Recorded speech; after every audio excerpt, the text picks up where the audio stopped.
Hi, welcome to another used and reviewed video. Today we are going to be doing the Makita DVC750L cordless vacuum cleaner. I've only just bought this one. Bought it for £137.47 from Lawson Tools. That's in the UK. That is including VAT and postage, which I found, if I remember correctly, was probably the best price I could find it at. I think that was the cheapest. Lawson Tools, if you want to check those out. So straight on, try and keep this video down as short as possible because I keep getting told I'm waffling. So what we got? 4.6 kilograms. That's just over 10 pounds in weight for those who don't use kilograms. Cordless, which means that it works on a battery, brushless motor. We have got the Makita batteries. This type is the type I use. There is a list in the instructions that this cordless vacuum cleaner uses, okay? It is 18 volt. It doesn't take any others according to the instructions. It is 18 volt. The list of batteries you could go and check on the Makita website, but this is the one that I'll be using. Okay, it's a 5 amp hour battery, 18 volt. The unit comes with supplied with two sets of tools, or two tools. You get the nozzle, okay, which fits in there. And you also get sort of wider pickup, I suppose, for carpets and stairs and other stuff. We'll just put that back in there. Unit comes fitted with an extendable hose. Okay, manufacturer's instructions say that this will extend to 2 meters, which is approximately 6 foot 6 inches. I've tried pulling it out at 2 meters, and when you pull it out at 2 meters, it starts to do this with the unit. So I found that about 1.5 meters, 1.5 meters is about the best extension you can get out of it without it starting to walk across the floor like a dog. 1.5 meters is probably somewhere in the region of about 5 foot, just under 5 foot. Two settings on the vacuum. You've got setting one, which is the slower setting, or the less suction, the lower suction. Off in the middle. 2 is the higher suction. This works at approximately 76 decibels without any load. It goes up slightly above 76 decibels when it's actually sucking. If you were to put your hand over the end and the motor speeds up, it goes just above 80 decibels. To give you an idea, I'm usually wearing earphones and earplugs anyway when I'm doing work, so it doesn't bother me. But right, so we'll quickly open the top. This is where the battery compartment is located. Okay, slots in, locks down. I'm going to turn it on so that you can hear it. This is setting number 1.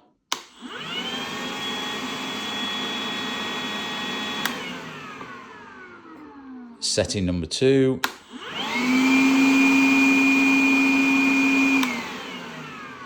There's a battery indicator on the unit. This one's showing 2 bars at the moment because the battery that I've put in has been used actually on this Hoover. I have actually used it.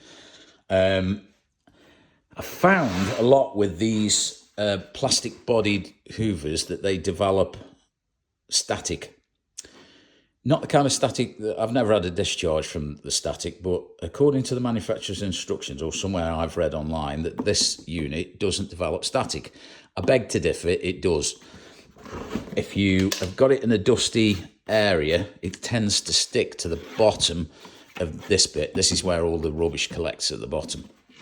Okay. I don't know whether or not that would affect anybody buying it. I haven't had a shock from this or anything, any static build-up that's caused me any any concern. But I just thought I'd let you know with regards to the fact that it does actually get picks up a lot of bit of dirt, and it does tend to stick to the unit when it's working. I'm going to quickly open the unit so that you can see inside. This unit is fitted with a HEPA filter. It is a wet and dry Hoover. This unit is wet and dry. You can use it on water and you can use it on dry. The unit comes with a HEPA filter fitted, which is that filter there. Okay, this, you can see that there's some dust falling out of that from when I've used it. The HEPA filter disconnects quite easily, comes off. Inside the HEPA filter, it's got a little float. All right, that float is for when you're using it on water.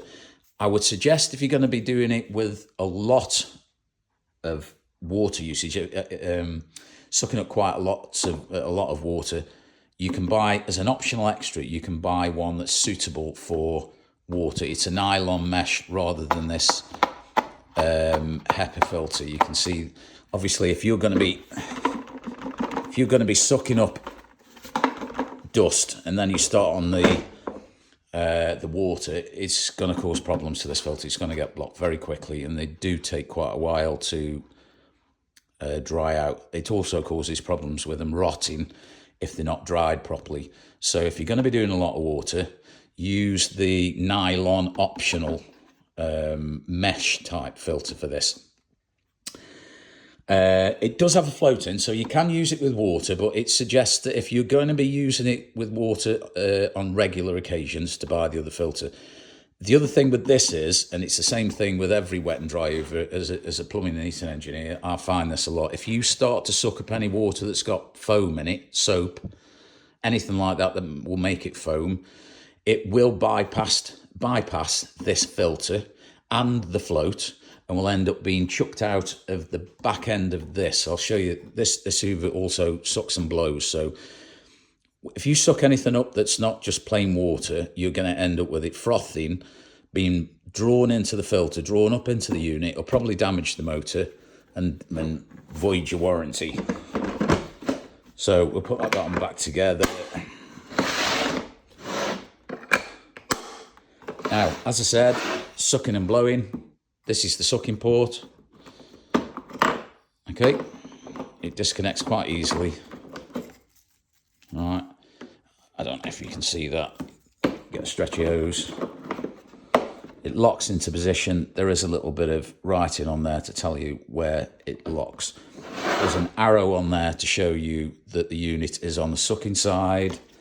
If you want to turn it, take it off, you turn it all the way around to the other side, and that is on the sucking side, the blowing side, should I say.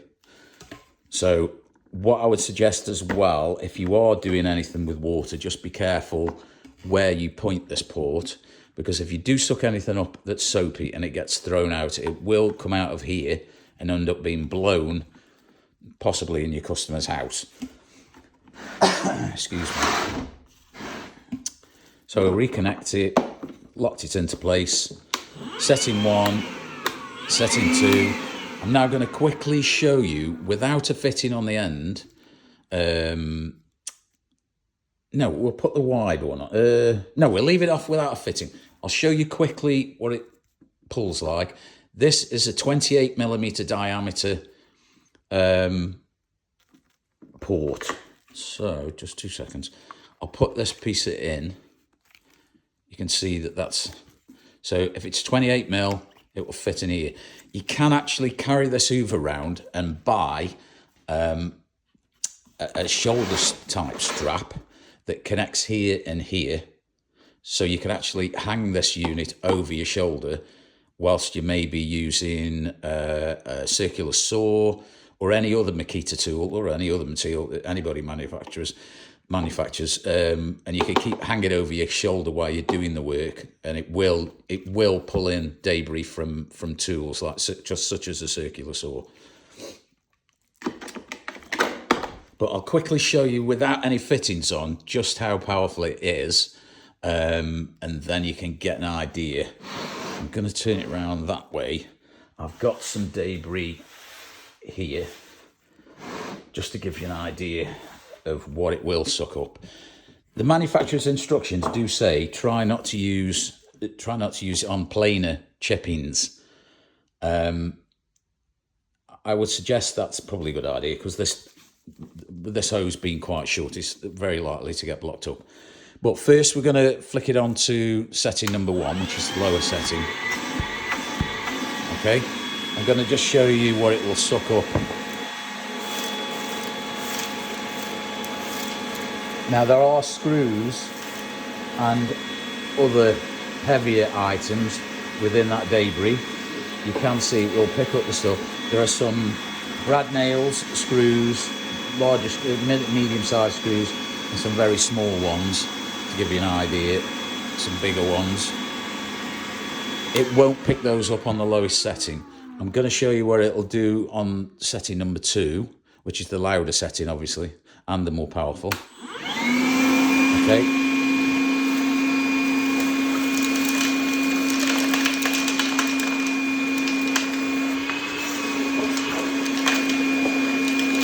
So it's sucked up all of that stuff. It will manage the sort of medium-sized screws, not the really bigger ones. Not that you'd want to be sucking those up anyway, but so it'll manage sawdust. I would suggest not too much concrete dust. Brick dust I would suggest was okay, but you probably find you're going to have to clean this hose out. Okay. So far I've been using it for boiler servicing and stuff where I've got to climb into a loft to do a boiler service where I need a hoover.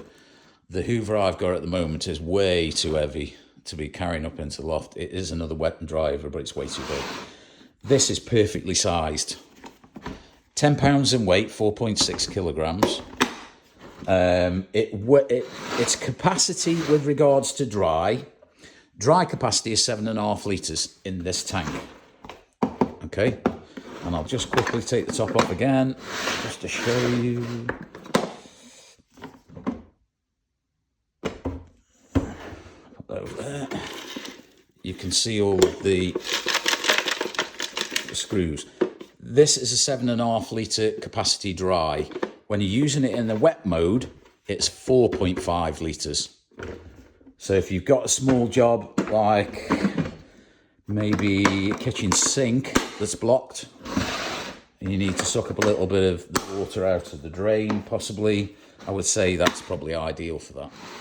Okay. 7.5 litre dry, 4.5 litre wet. Running time, we have got 60 minutes on a 5 amp hour battery. So this battery, fully charged, excuse the red paint, there's a lot of tool thefts going around. So this Makita battery is a 5 amp hour, 18 volt, fully charged. On setting number 1, this unit will do 60 minutes. Okay, so this will work for 60 minutes on that size battery on setting 1. Setting 2, which is the more powerful side of the hoover, that will work for 30 minutes on a 5 amp hour battery. Obviously, any bigger batteries, you're going to get more out of it, but it's not, if you've got a 6 amp hour battery, it doesn't go up a real big amount. It's something like 5 minutes. 35 minutes and 65 minutes, something like that. So there's not a great deal of difference in the usage. What else can we talk about? It is a brushless motor, so it's slightly more efficient than the old brushed motors. I'll just quickly bring up the badge so that you can see it there, so you can actually see which model it is. I'll be doing another video on this when I've been using it for a couple of months, just to see how it's going on. But at this moment in time, I've found it's quite useful. It does pick up static. Just remember that this dust, there is dust, sticks to it. £137.47 from Lawson Tools in the UK. 4.6 kilograms, just over 10 pounds. Give it a try. If it's something that you're looking for, if you can see how big it is, I would say it's probably about 2 shoe boxes in size, one on top of the other. Shoebox and a shoebox. That's roughly how big it is. I'm not going to go through measurements because they are on the website. And I'll only have to start changing the dimensions over to inches for everybody outside the UK or outside of Europe who doesn't use the metric. So just go onto the site and have a quick look at those. It keeps the video a little bit shorter and I aren't waffling. £137.47 from Lawson Tools in the UK. Hope that helps. If you've got any questions, please don't hesitate to put something in the comments. If you've got one yourself and you've used them, or if you've used any of the others, there are some from Metabo make them, something similar. I would expect that Bosch, Milwaukee, and who else will probably do it? So we got Makita, Bosch, Milwaukee. Probably, I wouldn't be surprised if Ryobi do something similar. But like and follow if you like the video. If you don't, make a comment. Anything that's constructive, I don't mind. But enjoy. Thank you very much for your time.